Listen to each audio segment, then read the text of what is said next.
Ռազմիկովնա ջան, իսկ ինչ է պետք անել առաջին հարաբերությունից հետո։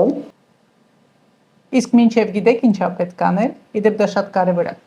Եթե աղջիկը դեռ չի ապրում սեռական կյանքով, այդ դեպքում զուտ խորհրդակցել գինեկոլոգի հետ եւ տալ այն բոլոր հետաքրքրող հարցերը, որոնք կան, իսկ իրանք բազմաթիվ են,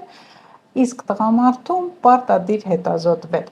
Քանի որ մենք բոլորս գիտենք, որ տղաները շատ հաճախ ավելի շուտ են սկսում սեռական կյանքը, քան աղջիկները, ճիշտ կլինի անցնել հետազոտություն, ինֆեկցիաների, վիրուսների, բակտերիաների սկրինինգ անել, հետո նոր առաջին հարաբերությունը պլանավորել։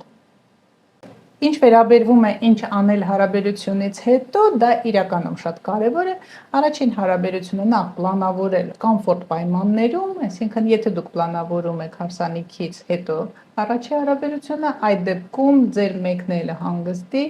մեղրամիսը պլանավորեք մի փոքր ավելի ուշ, որպեսզի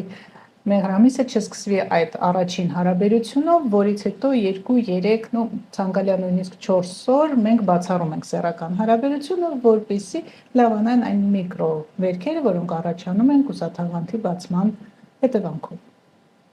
Դա չի նշանակում, որ առաջանում է մի ահռելի վերք, որը պետք է երկար լավանա, ոչ, ինքնալավացման process-ը գնում է շատ արագ, ուղղակի ցանկալի է, որ առաջին հարաբերությունից հետո 2-3 օր մինիմում չլինի սեռական ակտ։ Ու շատ լավ է, որ դու ինձ ես հարցնում, թե ինչա պետք անել առաջի սեռական հարաբերության ժամանակ։